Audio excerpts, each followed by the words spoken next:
we always like to give you guys the quality, value, okay? And our guest here is smirking. We got Jonathan Mann with us. I'm not even going to attempt to intro him because he's too badass. So we're going to leave that to him. And he's going to tell us who he is and why he's a badass. I don't know about badass. If writing a song a day is badass, then boy, I'm the baddest ass there is. So yeah, the way I intro myself is very simple. Actually, I'm a songwriter, and I've been writing a song a day since January 1st of 2009. So that is 4,505 days today. I think I'm on. Yeah. So that's basically it. 4,500 days of song a day. That's you're being to a certain extent quite humble because your songs have traveled quite across the world and have been involved in a whole lot of things. So why don't you at least tell us some of the most memorable things that have happened in the course of you doing all of this, you know? Yeah, and we can get into some of these more specifically. The biggest one that I've ever done actually happened not that long ago. It was 2019, late 2019. I did a song about Baby Yoda from The Mandalorian, and it went crazy. It actually went crazy in a way because I've been doing this a long time, right? I've been doing this since 2009. And so that song went crazy in a way that I had not experienced before. And the reason for that is because it went crazy via TikTok. Ooh. And so it's these TikTok children, tweens, and teens that drove that song to be by far my most viewed song on YouTube, my most listened to song on Spotify. Literally, that song, a lot of my work dried up during the pandemic. And that song literally kept my family afloat during the pandemic. Crazy. Just the Baby Yoda money that we were getting from YouTube ad revenue and different royalties from the songs. 7 million views on YouTube, Crazy. closing in on 5 million on Spotify. Nuts. Just unlike anything I've ever seen before. Totally. Because I've gone viral before. I had there was a big one back in 2016 called the Hillary Shimmy, which is based around the election. There was, one of the biggest ones just in terms of impact on my life was way back in 2010. Steve Jobs used a song called the iPhone 4 antenna song, which we can get into, to open a press conference. But none of these other songs quite had the legs and reach that the Baby Yoda song had, and that's in large part due to TikTok and the way that these teens on TikTok can just make these songs go absolutely wild. It's crazy, isn't it? We are spread out across a whole bunch of platforms as well, but it is pretty nuts to see. And I think our biggest.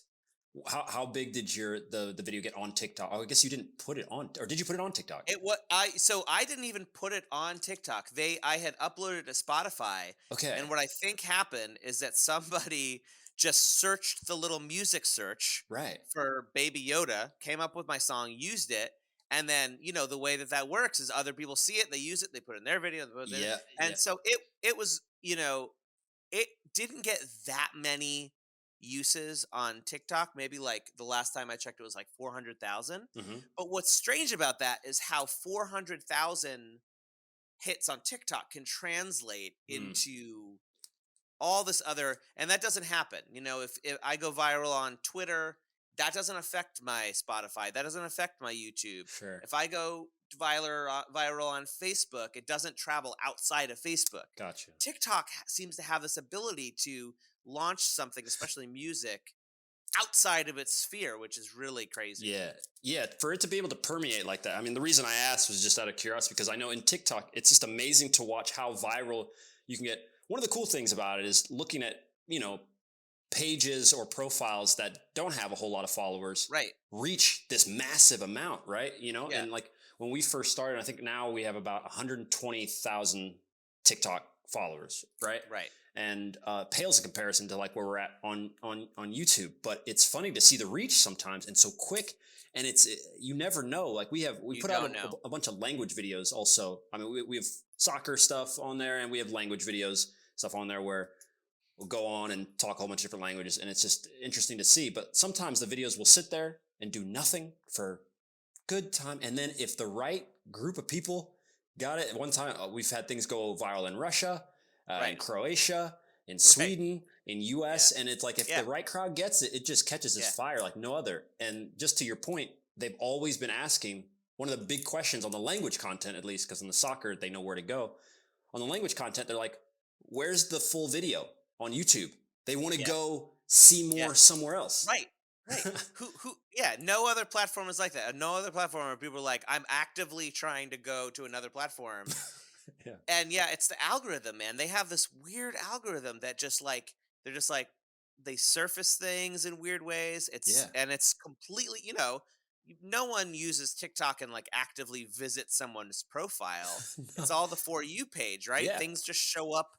And when people were first telling me like, you got to get on the For You page, I'm searching for the For You page because I'm like, where's the page? Like, what page? I'm trying to find the profile. You call it but there's no page. It's just your stream. It's so funny. It's crazy though. That's nuts. Well, cool. I mean, so obviously, you've had that amount of success. I mean, before we even get into kind of why you're writing a song every day, I'd rather go in a different direction and go, where are you going? Like, are we going to talk and we're going to get you back on the podcast in 20 years? And you'd be like, I've been going for 40,000 hours now. Where are you going? Well, I mean, if the question is, am I planning on stopping or whatever, then the answer is no. It started in 2009, in January 1st of 2009. It started as a 1-month project where I was just going to do 31 days. It was, the height of the financial crash, 2008, 2009. I was sort of recently out of grad school. Prospects were dim because of the economy, and I kind of had nothing better going on. So I decided to start writing a song a day and posting them to YouTube. Of course, YouTube at that point was only 4 years old. Yeah. I had been posting YouTube since 2006, so I already had sort of developed a little, I developed my habits there basically. At the end of that month, like, nothing much else was going on in my life, and this was the sort of most exciting thing that I was doing. So literally decided to go for a year was my next aim. So for all of 2009. And then, once I reached that crossroads of like, well, I did a month and I decided to go for a year, and now I'm at the end of a year. So it's like, okay, do I keep going? In which case, now it becomes like, and now I'm doing a second year, and what comes after that? And once I sort of made that decision to do another year, it's basically just been like, I'm just gonna do it.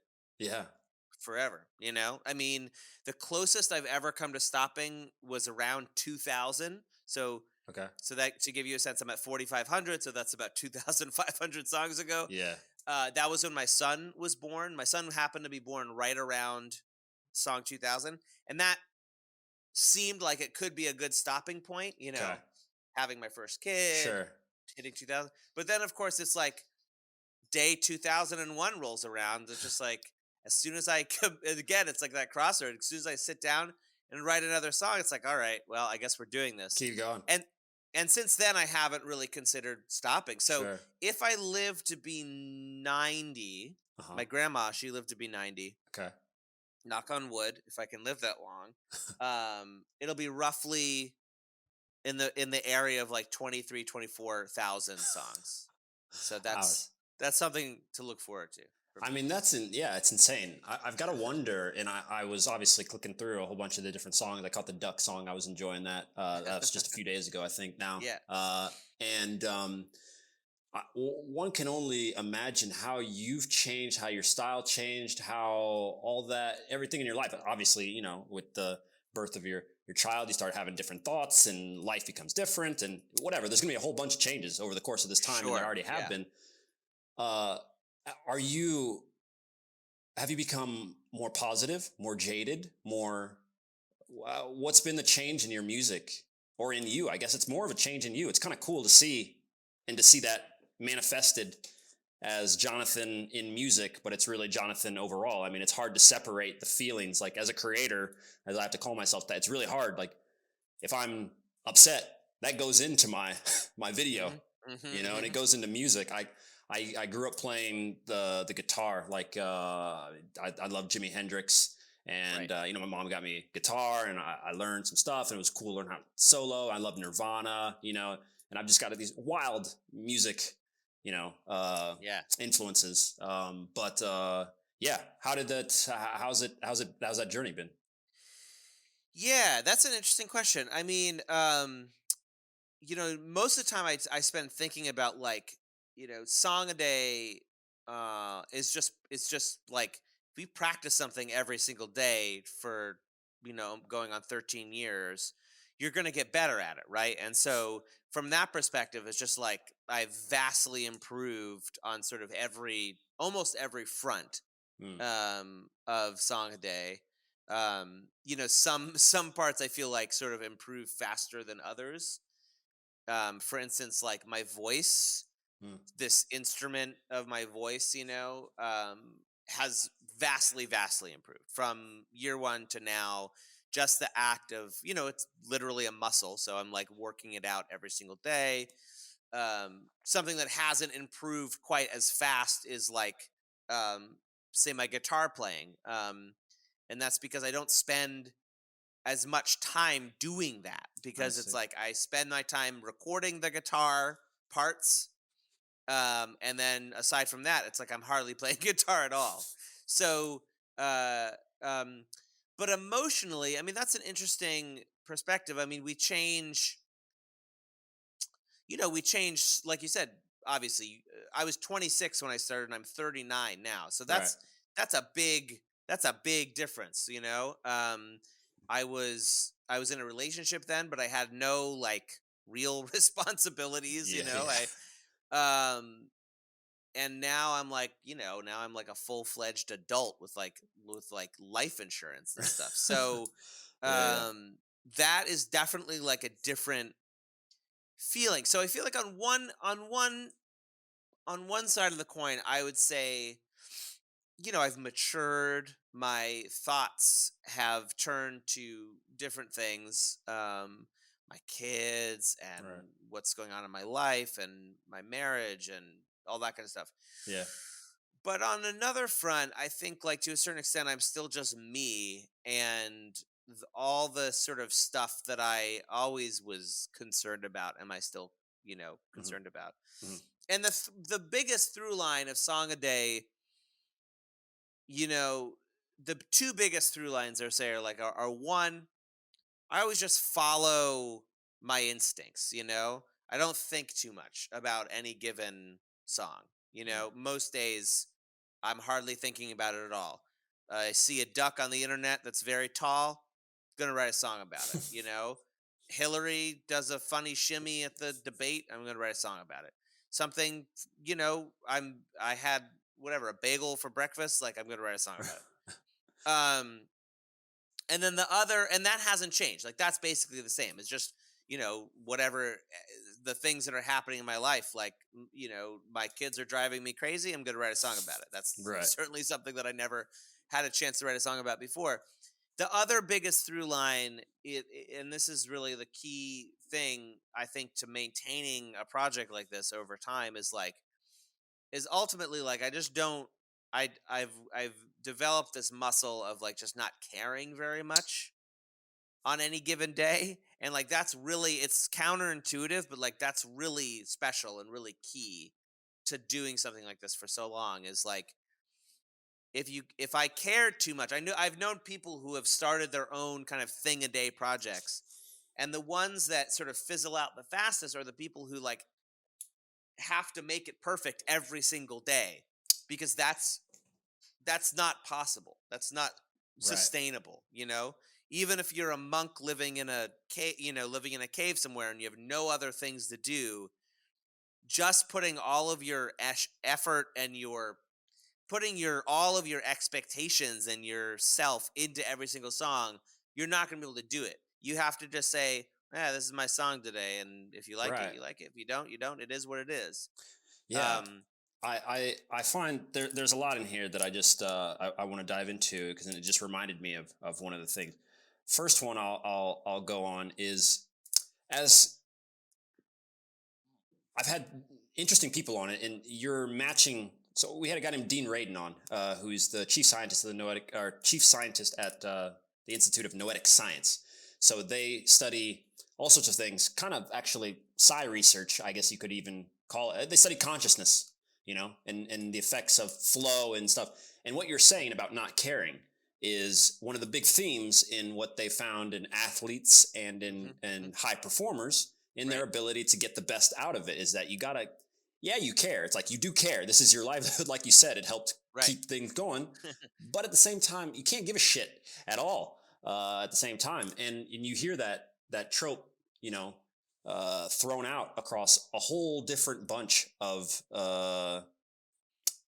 genres, and people that Yeah, are acting, athletes, scientists, inventors. That something like this happens where you don't care, but you care, and it's yeah, something that we all yeah, have to kind of tap into if we really want yeah, to for get sure. the best out. But I wanted to put, um, and hopefully you can remember this. You may not remember it perfectly, but on your YouTube channel, which of course we will link to, so you guys can check out all the songs and stuff. On your intro, you talked about a quote from a dancer. And this Yeah, quote, I cannot believe I have not heard this the anywhere. I mean, I best get it. quote. What a badass quote. What a great way to, do you remember it more or less? Is there, Yeah, I mean, I don't know the whole thing, but so the brilliance of this quote is so evident. It's not only just a quote; it's also who was giving the quote, and who she was saying it to, and at what point in that person's career that she was giving this advice to. It was Martha Graham, who's the godmother of modern dance. She's a very famous kind of. If you know anything about modern dance, it's like she invented modern dance essentially, and she was saying this too, and I forget the other lady's name, but uh she was a choreographer of the hit Broadway musical Oklahoma. And this lady who did this choreography for Oklahoma was feeling really despondent. She's having the biggest success of her life, being lauded as a genius by everyone far and wide for choreographing the brilliant Oklahoma choreography. And yet she felt so crappy because, she had spent years pouring her heart and soul into work that she really cared about.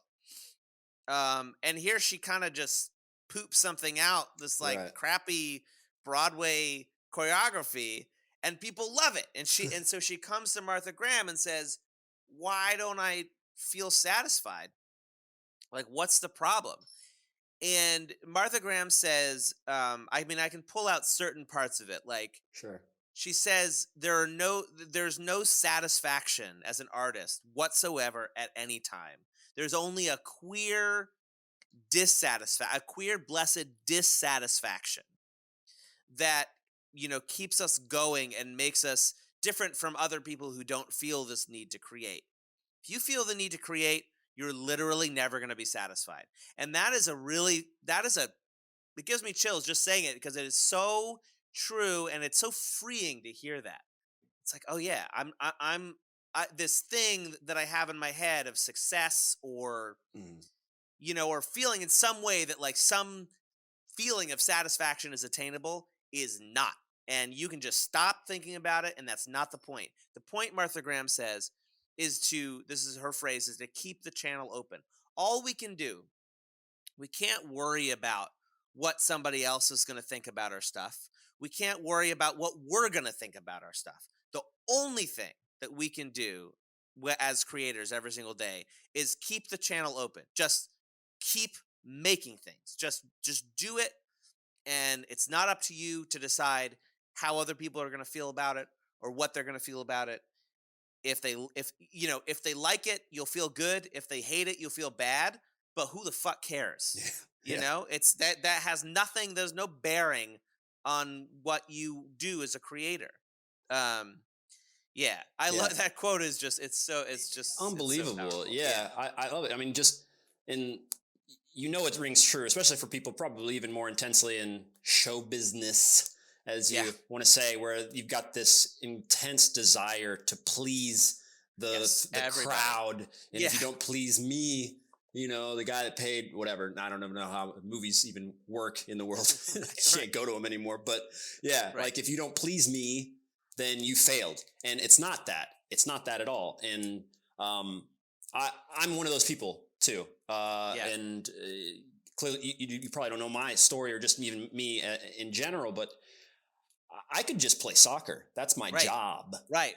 I don't need to do To do anything kind of else. Right. Right. And to survive, let's say. And that was the case, and has been the case since I was 19, right? Right. And but the thing that the problem, right, is that you do need to, because you feel yeah, you feel the need to, and the problem is like you feel this need, and then you do it, and it's like you never quite satisfy. You never feel, you might have success and you might have failure, but you never feel satisfied no matter what happens. You never, and it's so freeing to realize, wait, I don't, that's not even something that's on the table. Let's take that right. off the table Yeah, and just keep making stuff. totally. Yeah. It's funny because I learned somehow, and I don't know where necessarily, if I just picked it up from my parents or wherever, but I love competing with myself, Oh yeah. creatively. I Mm. like to look at what I've done, and I want it to be better, and I Yeah. always want it to be better. I don't really, Yeah. I too don't care. It's nice. We need the views in order to progress. It's we're a business, so it's Right. not just that we can just I could just paint, Right. and no one Right. can Right. care if we get money. But I really don't care if you guys like it or don't like it. I don't care if you like us to have this guest on or not. I want the guest to be able to tell their story. I want to get the most out of that. I want to learn the most from that thing. And just that drive to create can be just as competitive as the drive to win, that I have when I'm playing, playing soccer games, if not more, because I'm way more crucial of myself than I am ever of teammates. When I go to create something, or maybe even more internal team, I want it. It has to stand for something. It has to stand for our best. And I don't care if it gets 1 view or 2 views. The body of work will also stand for itself when people go, to look at it. So yeah, that's awesome. I go ahead. I had this experience though too, where and this is very common in Song a Day, which is basically like, this part of this Martha Graham quote is making clear that other people, like you're just saying, other people's relationship to your work is not your concern. It's not your concern at all. I mean, there's literally nothing you can do. And this is so true. I find this so true in that songs that songs that I like often, that I think are good, that I'm like, oh, this song came out good today. You know, sometimes people are just like, whatever. Meh. Yeah. And then songs that I think are like totally, that I just literally like, blah, this is horrible. I can't even believe I'm posting this. I just have to do my song for the day. People are like, this really moved me. Like, I needed to hear this today. This is what I needed. I'm like, well, I don't fucking know. Like, Yeah. what do I know? I don't know anything. I don't Right. know anything then. And Yeah. and that also is really freeing, because it means, who cares? I'm just gonna do it and Yeah. see what happens. Same thing has happened to me. Yeah, with videos. Yeah. You make this great video, you work all this time on it, Right, then they just right. think, meh, whatever. You put out a video that you did for 10, 15 minutes, just say I got to get something out, and it just blows up, and it's just crazy. How do you account for that? You can't. Yeah. You just can't. One other thing I want to dive back into before going on. You mentioned, obviously, yeah, you started at 26 and now you're 39. which, and you mentioned, yeah, you have responsibilities now, and it's like at 26, you probably did have some responsibilities, but Some. do you find it interesting and insane? I mean, you're American, yeah, you were born in Yes. America as well. Yeah. We have this tendency now, it seems, based on uh, talking to older generations, this extension of our youth, or of the need to, or the unnecessary, we don't necessarily need to, like at 26 you're kind of old already, like you're grown, but Yeah. like Yeah. in it's funny, it's a funny thing because it's like I can understand both generations, where a 26-year-old kid should be old, is not a kid, it's a grown up, you're 26, like come on. And then also where you have a 39-year-old who, who's, it's like, all right, now, and it's like, because now I'm in my mid 30s too. I look back also at myself at 26, and I'm like, what a fucking idiot. Yeah. Yeah. Well, What an exactly. idiot who Yeah. thought he was smart too, Well, yeah. right? Yeah. Yeah, I mean, I didn't I don't think that, like, for most of my 20s, I don't think that I felt young at all. I felt, I felt grown. I felt like, you know, and but, looking back to the responsibilities that I have now, it just is, I'm just like, and the amount of time that I had then to spend on songs versus now with two kids, and like I said, a mortgage and things, is like, it's just night and day, it's like I don't have nearly as much time. Especially like, then you go through something like the pandemic and forget it. It's like, uh so no, but I take your point. I mean, I think to a large degree, uh in this country, I think for a certain kind of cohort of our generation, your 20s are kind of like your 20s, and you're it's accepted in a lot of ways that you are like very much still figuring shit out Yeah. in your 20s, whereas, like you said, older generations had like 5 kids by the time they're 26 and were, Yeah, working at like their full career that they were going to do until they were 60 or whatever. So totally. it's very different. Yeah. Yeah, it has changed quite a bit. I mean, and my dad is from Nigeria, uh, and it's always also really interesting. Not even, and you find this in places. Nigeria is not doing terrible. I mean, it's funny Yeah. because, like in the media, it's. I mean, it is as a whole, as a state together with the Yeah. corruption and all the things. Yeah, it's not Yeah. doing too good. Their Yeah. expats, their expats though are some off the charts. It's Right. just like Right. Nigeria just sent engineers, doctors. They have something like, I think the highest amount of higher education degrees over anyone. That's And this is one of the most fascinating. impoverished Yeah. places on earth. Right. But it's just funny to see the difference in like kids that by the time they get to like 12 or 13, it's like, all right, well, if you don't do something, Yeah. Yeah. you're 12, right? You're like, if I Yeah. don't do something, it's not going to happen for my family, Right. for me. Right. And it's like, Right. that's not what we went through Right. necessarily, Yeah. uh, as a whole. But has your music, and have you, two questions. First one I'll go with though is, has this done stuff like, does this make you connect with the rest of the outside world? Do you get, like, are you popular in like Japan somewhere? Like, has this influenced you outside of the US? That's a good question. So back to Baby Yoda, a really interesting thing, and like you said, how certain TikToks can blow up certain places.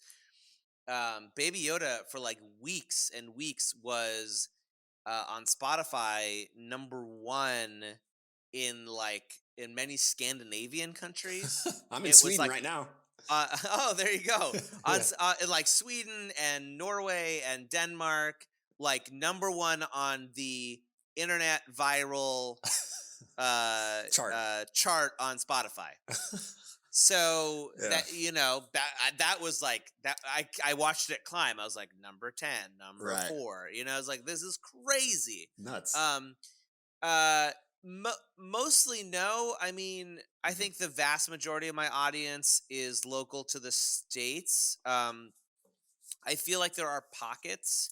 Mhm. Like I feel like weirdly there's like a sort of German Austrian pocket. Like I'm just Okay. sort of aware of like the weird little pockets Yeah. because sometimes those pockets will sort of flare up for one reason or another. But the vast majority, I think, it's a pretty local project. Yeah, Okay. I'm Okay. not like super international in any kind of way. Yeah. Okay. Then next, I'd be curious. Have you ever done anything live concert type thing? Like, I mean, I know you have. I've seen some of the talks and some of the stuff, Yeah. and I saw just the one with NFTs. Was it That's a whole other. BUILD Yeah. or BUIDL. Yeah. BUIDL? Thank you. Yeah. So I saw that. That's crazy. Also, just That's a in and of whole other itself, because yeah, chapter. Yeah. God knows you probably didn't think that was going to happen all those years ago. Oh no. But yeah, well, do you have any plans for stuff like that, or like? So the like you said, sort of a lot of the live stuff that I've done was, I mean, when I was younger I had a band, when I back in the early days of Song a Day I had a band and we would play around Berkeley and San Francisco where I lived. But the vast majority of my live stuff has been like sort of the corporate gig circuit that I Okay. was on pre-pandemic, where I would like go to a conference and watch all the talks and then get up and sing a song that recapped the whole thing afterwards. Okay. Um, and that's sort of how the Biddle thing came about, actually, the BUIDL Okay. thing. The Biddle thing is there's a very, very, very in jokey Uh-huh. thing in crypto, and I am not at all into the wider crypto world. I've been into NFTs since before they were called NFTs, Oh, when it was cool. just like four of us in a room excited about the idea of digital scarcity in Right. 2017, and now literally everyone knows what they are, which is horrifying but also fun. Uh, anyway, Totally. but that's a whole other topic. Yeah. Yeah, no, crypto, it's been cool. Yeah. Also, I mean, I've wanted to grab some. I mean, it's the entire space into it. We got a guy in our company who's crazy about cards, Uh huh. also, Uh huh. and the NFT space, especially Physical cards. physical cards, but he's Moving into. yeah, exactly, getting straight into NFTs, wanting to know what's going on, where it's going, how it's gonna work, and all that stuff. And Interesting. he loves all that stuff. But I would go on to. You said you started YouTube in 2006. Yeah. Was there ad revenue, and what was that like? No, there was no ad revenue in 2006. Mhm. So I started doing YouTube because I saw this group. So to go back a little bit, in grad school, my my thesis project, like my final project of grad school, was a rock opera based on the Super Mario Brothers. Um, Nice. that I and a bunch of my friends performed around Los Angeles for like a year and a half. And then that sort of like died down, and I was looking for a new project, and YouTube had basically just come out. I was in grad school in like 2005, 2006, and there was this show on YouTube in 2005 called Game Life, and Okay. it was three friends who just like made little skits about video games and stuff, and they got picked up by MTV. This is in 2005 that this happened, because they got really popular on YouTube. And you have to imagine this was completely novel at the time. No one had ever heard of anything like this. This was like, what is YouTube? Yeah, yeah. B, what are these kids doing on this show? And I saw this, I was like, oh my god, like they're just like making their own show about video games and they're uploading it and people are watching it. That's amazing. So I created my own show in 2006. It was called Game Jew. And the only Okay. difference between Game Jew and Mario is that Game Jew wore the red overalls, the red Mario overalls, but he didn't wear a shirt. And so I went around Los Angeles, basically Yeah. shirtless with red overalls on, Right. singing songs about video games, like interviewing people, talking to people. I was the Yeah. first person in line to get a Wii in 2006. I waited 36 hours to get a Jesus. Wii. And Game Jew's like other big achievement was I sang to Shigeru Miyamoto, who is the creator of Mario and Yeah. Zelda and Donkey Kong and Star Fox. One Right. guy basically created all those games. This guy Shigeru Miyamoto. I tracked him down at a game developers conference, and I sang to him this song that I had written for him because I'm such a big fan. Yeah. And like that was one of GameJew's biggest videos and achievements. But yeah, YouTube back then was like, it was a total Wild Underground. West. Nobody knew what was going on. There was no ad. Yeah, there was no ad revenue. There was nothing. I mean, it was a very different world. Talk There was about no algorithm like telling you what to watch. Like you subscribe to people, and your homepage was to get on the YouTube homepage. Like somebody chose you. Somebody like would choose the videos that showed up on everybody's homepage, and that was Right. like the place that you wanted to be because then you would get huge amounts of views. But then otherwise, like the videos you watch were the videos you subscribe to. The people there's no idea of like Totally. having to game any kind of algorithm or anything like that. That didn't exist. Yeah. It's very different. Totally, yeah, it's changed also. So you know what it reminds me of? Two things to throw it back since we're not too far off in age. Number one, what a fucking great game Star Fox was. Oh, come on, bro! I mean, dude, what a game! My birthday, I think it was like 1995 or whenever it was, or maybe a little earlier than that. Yeah, I got it for my birthday. I'll never ever forget that moment. First playing that game. That's now just you're bringing me back because like that's something I wish I had. So I must have been playing that on 64, Nintendo 64. Was I playing that? Was the original one? Depends on which one you were playing. The original was SNES. SNES. I never had a Super Nintendo. I had a Sega during that time. Okay, you had Genesis, right? And then they came out with another one. They came out with the sequel or whatever on 64. Yeah. Oh my God, what a game! Are those still around? Star Fox? Yeah. I mean, I think the last one they made. I have no idea actually when the last one they made, but I think they're still making some version of Star Fox for sure. Yeah. I have to dip back in. I haven't had a PlayStation in years now, just with doing all the stuff that I've done. It's just kind of like, I would love to, get it. And PlayStation 5's out and I just haven't, I'm out. And, in our space, people play FIFA and that's just like the thing. I can imagine that. Yeah. And we haven't dipped our toes into gaming entirely. There's no way around it. It's the two worlds are merging. Even my club has its own esports team. It's just like they're one now. So you just kind of, whether you like it or not, it's coming. Yeah, totally. For years, I couldn't play video games anymore. When the kids were, when my kid was born, he was too young, and then my second kid was born. But now and I just tweeted about this, like.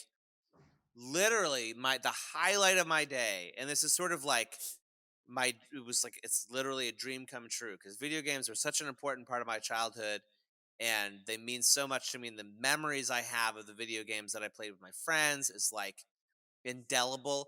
My favorite part of the day now is that my kids and my son is 7, my daughter's 4, they're like old enough now, we play Zelda together. Oh, pretty much every single night. We played all the way through Breath of the Wild.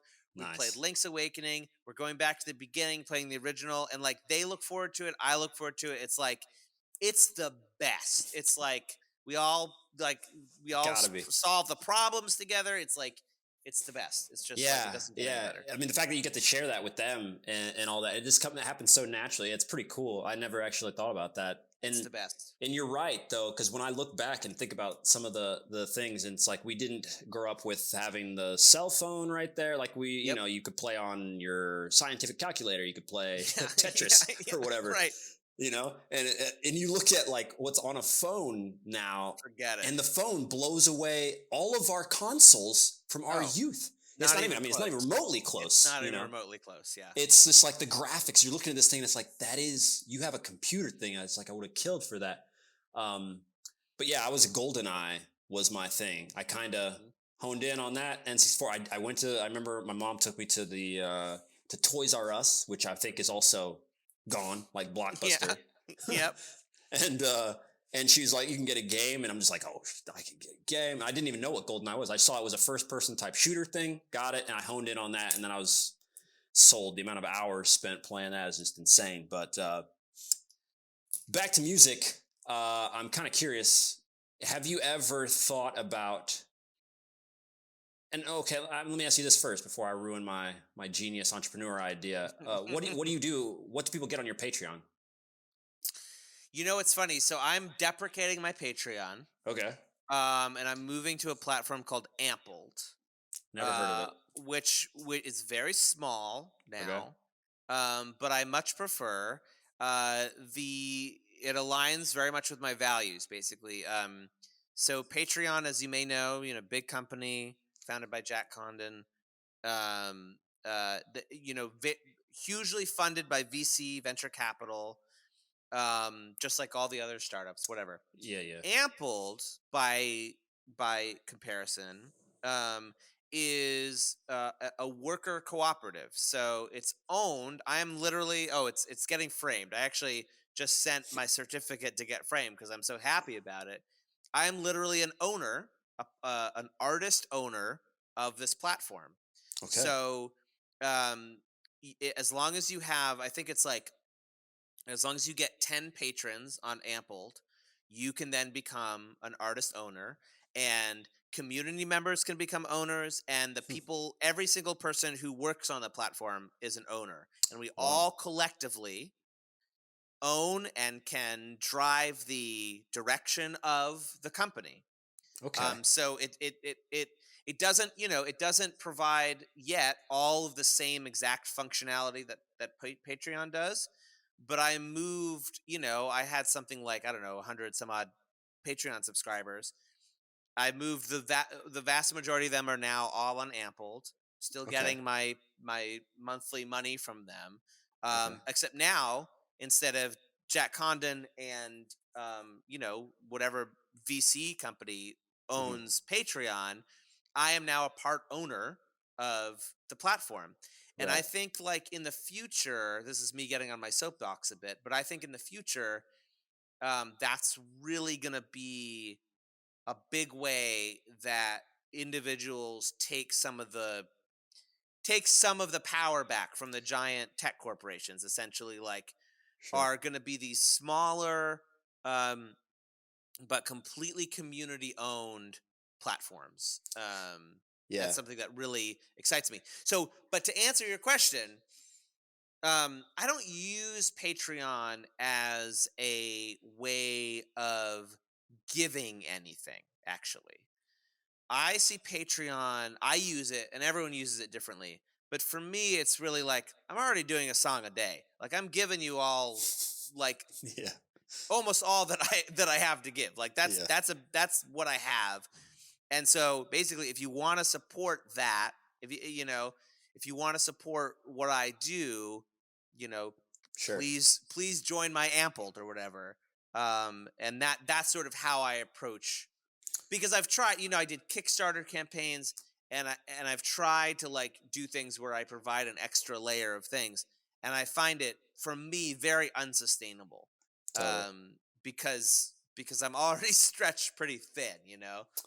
Yeah, that's the thing. In order to be able to do and to give, it's like you're saying, you're already giving value. You pour yourself into the song, That's therefore, it. and now Yeah. another layer of complexity would be for you to then set up, an extra song for you, the people that pay $10. Exactly, or whatever. Yeah, exactly. Yeah. And so, yeah, I mean, we haven't entirely pushed on with our Patreon as well. But the idea, just with my entrepreneur hat on, I'm curious if you've done something like this. But have you ever just accepted money to have themes of songs done on that, like on a day?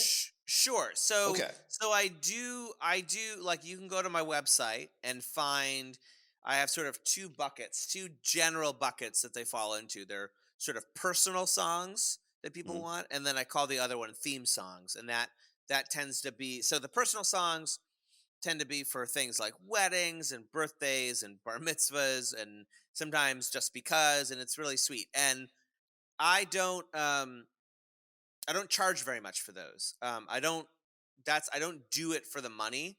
sure. Um, I charge, like, my minimum is 100, Uh and huh. then I say pay whatever the song is worth to you. And Sure. most people pay over that.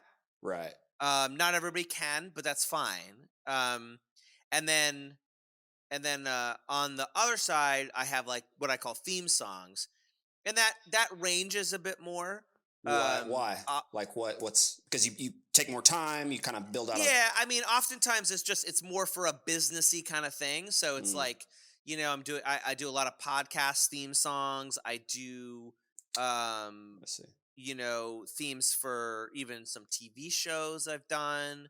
Um Even sometimes people just like want a personal theme song, but like that my minimum there is only 200, but most often, like when I'm discussing it with someone, I'm like, okay, this is going to cost a little bit more Right. depending on what it is.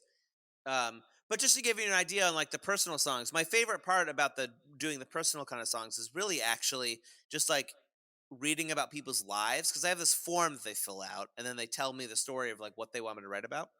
I did one last week about this couple, and it was done by the son of one of the people of the Sure. couple, and this couple, they had both lost their spouses of 60 years. Oh, They were both 80 years old, and both of their spouses had died recently.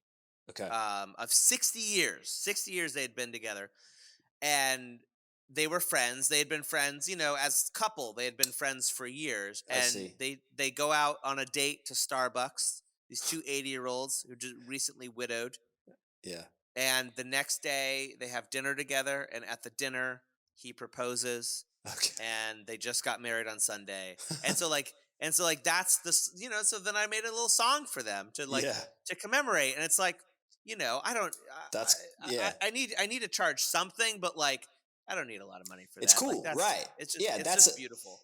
yeah, exactly. That's the type of stuff as a creator that you enjoy getting into. It's like, yeah, you need to charge something, but even if they paid you 500, 1,000, or whatever, you still would get that some sort of inner enjoyment out of being able to be involved in that thing. And so, yeah, I can totally get that. That's cool though that you actually have that. I mean, we have had we've had theme songs, we've had a couple people who have wanted to write different things. We haven't gotten around to it. I would love to, just like I said, as I said, I played the guitar, put it down forever, but I'm always amazed that I can at least pick it back up and play the few songs that I can remember. And then Yeah. you just kind of, you can feel it all come back to you. And it's like, Oh, it's sure. crazy. Yeah, you won't You forget never it. really lose it to a degree. But I would love to make music in our company also a thing. A lot of us, a lot of the guys are athletes, obviously, and everybody's listening to music and doing stuff like that. But we haven't found a way necessarily to blend it in perfectly with what we do. Like there's the idea of having, getting a whole bunch of different creators to create stuff, being able to promote that, because it's hilarious. To go back to your idea or just what you were saying on TikTok, rappers. So we'll put rap songs on our TikToks, like Uh especially when huh. I'm Uh doing huh. crazy moves, and the TikToks Yeah. obviously they'll blow up, and Right. when they're getting a few million views, Oh yeah. the rappers and the labels, right? They DM us and say thanks for using it, and like Oh I didn't get it. I was like, no. why are they Oh, DMing that's us? huge. That's if you make a TikTok and you use someone's song and your TikTok blows up, that is huge for them. I mean, Yeah, because because yeah, even if that just leads to like let's just say that just leads to 1,000 people using the song in their TikTok, that's like serious play right. on Spotify, on YouTube, anywhere else it's crazy the I power that didn't get TikTok that. has to drive the music. It's crazy. Yeah, it's something I really just did not understand at all, and I And the, love the that. key is this ratio. The key is doesn't take a lot of TikTok views. It's not like a 1-to-1. Hmm. It's like a 1-to-4 or something. Like every TikTok view is worth like 4 everywhere else or something. I Like see. it's Sure. nuts. Yeah, Yeah. it's crazy. Yeah. I have a friend who's pretty popular. I mean, Sweden's a small country, right? And to have, I don't know how many subscribers he has on YouTube, right? Like 100,000 or whatever, but the views get way up there. And obviously, in a smaller country, when your views are really high, and 100,000 in Sweden is huge Is compared to right. the That's U.S., right? everybody. Yeah, And right. so he's pretty well known. But artists also they contact him. He is a okay TikTok as well. Once again, small, like 20,000 followers on his Yeah, but it doesn't matter because when you put hashtag Sweden there, all the views on his videos are like 200, 1 million, like it's just huge. right. And Yeah. so the artists, they will contact him and they're paying him Yep. to put, I mean, that's guy totally. crazy. Totally. No, that's it, it makes total sense to me why labels Yeah. and artists would do that, because Yeah. it's because you pay him that much, and then on the back end you're going to get a Right. ton I see. from all the other play. Yeah. I see. Well, interesting. So that means though I was gonna get on to it. I mean, normally when I get around this time, I start asking about what you got coming on. Is there any wild card that's gonna be happening here? I mean, is you just got your song a day, you're good. I mean, I'm not gonna expect, or is the plan? Do you ever plan? I get it. We kind of already talked about your process, but the next time a viral video comes up, which it will, you'll make plenty more viral songs. It's going to happen, obviously, based on statistics. Even since you're Yeah. cranking them out, it's going to happen again. Do you plan on capitalizing on this more? Like the Baby Yoda kicks off. I mean, okay, this is Star Wars. You can't sell any merch for that necessarily, but like.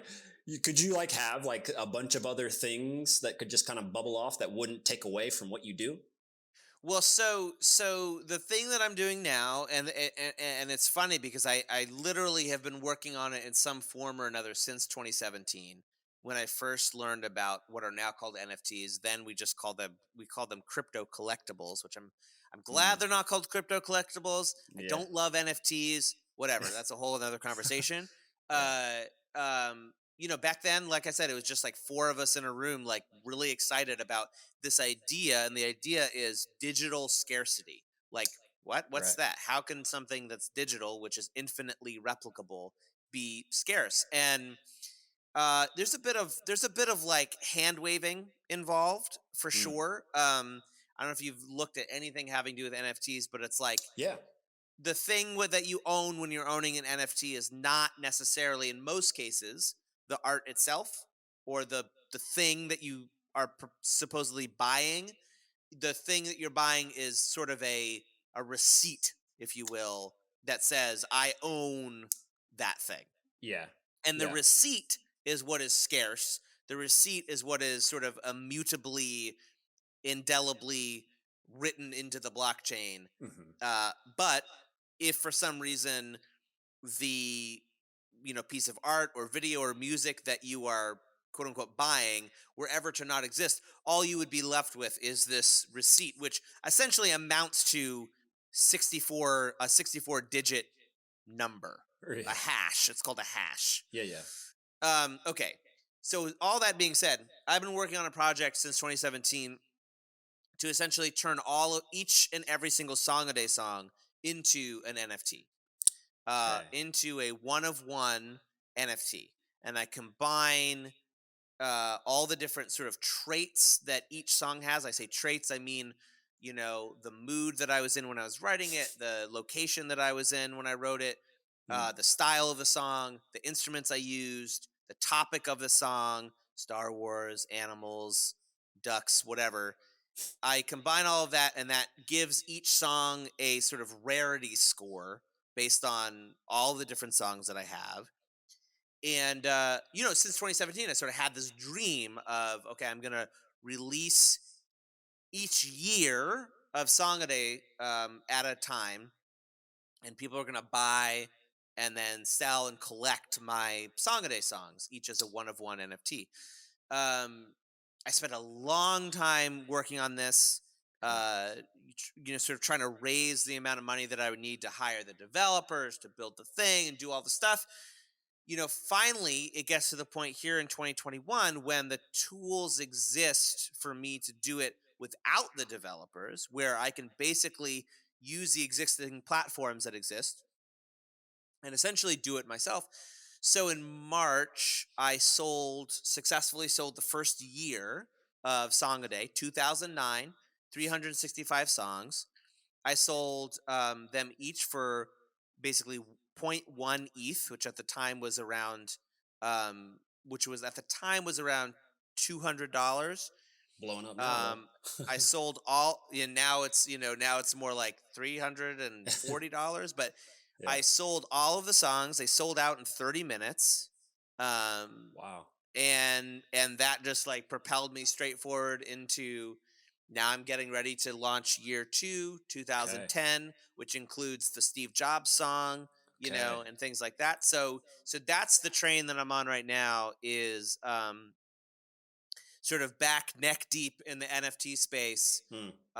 working on each Okay. year, and each year is illustrated by a different artist.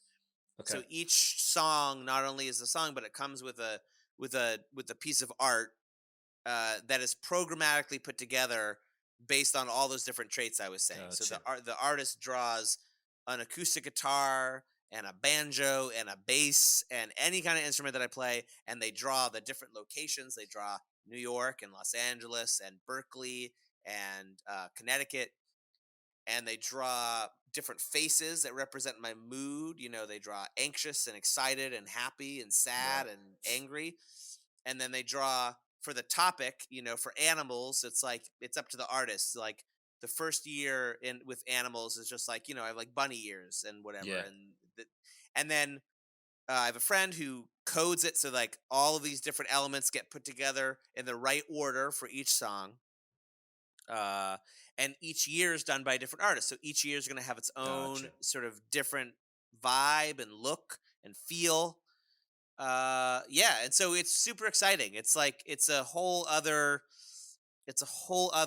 way um of bringing a new kind of value to, in my case, music, which has been greatly devalued since Napster. Napster. Um, Yeah. Yeah. uh, i- i- and doing it in a way that is unique. It makes each song be a special one of one collectible thing.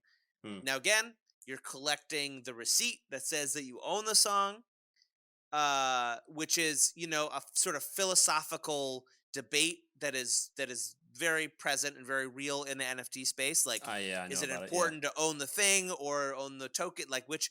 But in my view, human beings have an innate kind of desire, like your friend or your coworker, to collect things. Like that is a desire that's in all of us. And as long as the relationship between the artist and the person collecting is above board and is as long as my relationship to you who is collecting my things, and I'm saying, you're supporting me, and I'm happy to interface with you about and talk about the work and whatever, as long as that relationship exists, I don't think it matters too much like what the thing is you're owning. But that one little layer of like, this receipt is immutable, this receipt is scarce, this Sure. receipt is, no one else can ever have this receipt but you unless you sell it to them. Yeah. That is like enough to get people sort of interested and on board with the collecting. I'm gonna throw this out here. One of the things that got me really excited about this, and like I said, I probably haven't been playing. It's nearly 10 years since I've had a console, Hmm. PlayStation 4, or owned. But one of the things that got me interested about NFTs, and since you're more adept at it, it's perfect because you'll be able to explain whether or not I'm talking nonsense or not. But Sure. what I was either watching or reading was explaining the fact that it could be possible to obviously show ownership of digital items within games. So Yep. like you could go buy a sword in whatever, Fortnite, whatever, Zelda multiplayer, if that ever would exist, that'd be kind of cool. But like you buy that sword and now you own that. Now you could actually be like, all right, if somehow there's cross, like you could go play Fallout and you Yep. could have that sword, That's and that's been a that is dream. that would be insane. That's Like, been a dream. I mean, there's a lot of technical hurdles to get there, but like a ton. And we're early in the space, and it's by far not perfect, and there's a lot of problems, and it's kind of a mess. But that's been a dream. I mean, from the beginning that we were talking, when we were just four of us in that room talking about it in 2017. One of the things we talked about was cross game items that exist, that exist in sort of perpetuity, like because if you buy this big item in whatever in World of Warcraft or something, and World of Warcraft has all the power. They can take away that item. It's not your item, it's their item, right? But in this case, like, yeah, you own, and again, you don't own the item, you own the token that says you own the item, but that is enough in a lot of cases to, if everyone agrees that this token equals this item, and this token, there's another layer of it that I won't get into that's really complicated but really cool.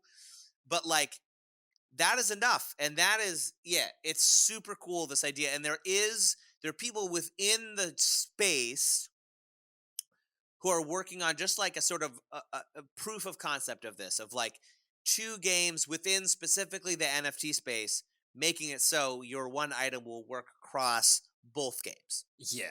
which Yeah. is so fun. It's Oh so my fun. God. Yeah. Just the idea. And it's like, I missed out on the entire last Grand Theft Auto. I mean, probably, I don't even remember the last one I played, but GTA 5 was out forever. Like, I can't imagine guys buying property and like, Right. like going to another game and like that has New York, and like you own that Right. thing. So You it would own just that. be Yeah. nuts. It's so fun. Yeah. Yeah. I think it's inevitable. I think like the it's sort of like the tech is so new, and no Mm, one knows exactly what's going to happen. But it does seem clear that like there are certain instances where it's just like, oh yeah, that would be better. Like right. that would just be better. And Yeah. so ultimately It's going to happen. ultimately that's going to happen, because Yeah. it's just, the tech will I'll ask improve. you this as a last question, because you have clearly got a knack for being ahead of the game here. I mean, if you're on YouTube in 2006 and you're in NFTs in 2017, I got to imagine that you are ahead somehow, whether you've It noticed doesn't or feel not. that it just. I mean, if you say that, it feels more like luck than anything. I mean, it just feels like being in the right place at the right. But who knows? That's Yeah. fine. I mean, that it could be luck, or you might not be able to to convey how you choose to spend your time. You just don't know that you keep choosing winners. So my real question would be, what do you think is next, or what are you into now that is so small that you feel like, Oh God. we're going to talk about it? Like, because I mean, honestly, that's crazy. NFTs, to be early in NFTs and to be in YouTube early, that's two that are, they're going to change the Pretty world. weird. Yeah. Yeah. I literally never thought about it that way, but that is true. I don't know. There isn't any, I mean, NFTs are taking up so much of my headspace right now. I'm still just as excited about it as I was when I first discovered it. I will say, I'll say this about NFTs. Most of the ways that most people are thinking about NFTs is still too small. Like the real power of what the potential is, and again, we're so far from this. It's like, it's not even funny how far we are. It's laughable, and whatever.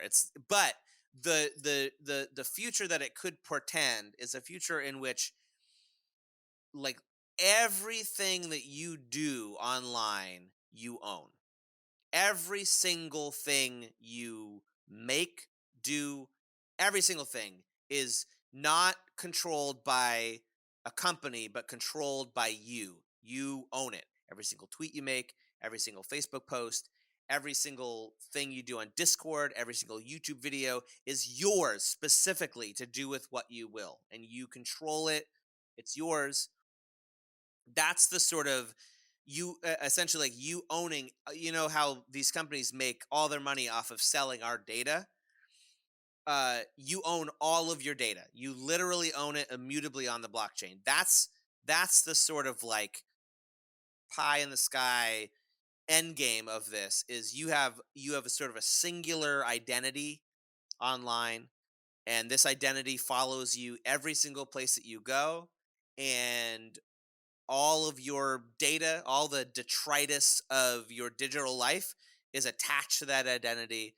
and you control it, and you can do what you want with it. That's sort of the world that we're hopefully headed towards.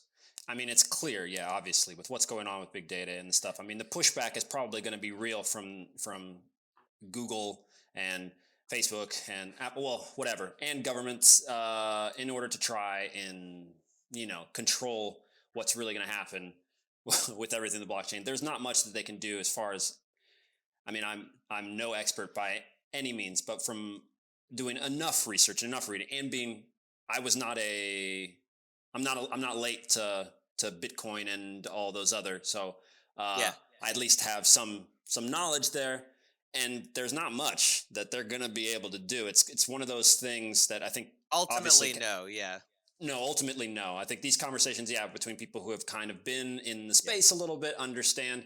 But to someone else out there, I think it's, just like the internet in the 90s where it was like, well, okay, this thing got these little chat rooms, and what are you guys going to do? And now here we are having this cross-continental, discussion. So I think that's what we're looking at. That's exactly it. Yeah. Yeah. So, all right. Well, if you tell me. I was just gonna say, if you Google Today Show Internet 1994, you get a really fantastic view into like what people thought of the internet back then. And whenever I doubt about like NFTs and stuff, I watch that video and I imagine them saying the same thing about NFTs. They're just like, internet. What is internet? How do you internet? What is internet? Email? What is email? And they, and you got to forgive them. It's 1994, but they say, through today's lens, they sound just absolutely ridiculous. Of course. Yeah, I mean, there's always going to be that initial pushback. It's actually pretty funny to watch. I have the same discussions with, we have a whole bunch of companies that come through in the VR space. I mean, the virtual reality companies really want to figure out how they can capitalize within sports. And what they do is just launch their stupid nonsense stuff, and they just try and force it on. Here, take this supercomputer with you to the field, even though you don't need it. Take 3 iPads and all. You haven't gotten there yet. But I'm with you. You guys are right. We need to be using this somehow to enhance our sport. You're on the right track. Yeah. Yeah. And I have been of the case that that virtual reality will play its part in sports, but the real truth, it will come in AR. That augmented reality will be what wins for sports because of the use of it, that I don't have to wear a clunky thing. And I know VR headsets are going to get down, and who knows, maybe we'll have them as contacts in our eye. I don't, whatever. But, so yeah, I see people laughing at all of it, but I just said, it's just not there. It's the same as NFT. Like we're going to get there, you guys. It's inevitable. Some people don't see that, but it would be the same as the internet. It's like, it's clearly we're going to use this to connect with each other. But where should everybody look for all your stuff? I know you got your website. Should we send them to the YouTube channel? We'll link all this stuff in there, but where do you prefer people go check you out? Great. I mean, the best place to find me, I'm very active on Twitter. So the best place to find me is on Twitter, Song a Day Man. That's 2 N's, Song a Day, all one word, Song a Day Man. And you can go to jonathanmann.net and sort of just get a good overview of all my stuff. Okay. All right. Well, guys, this is awesome, man. Seriously. And we will link to everything. Go check it out. And we will see you guys soon. Peace.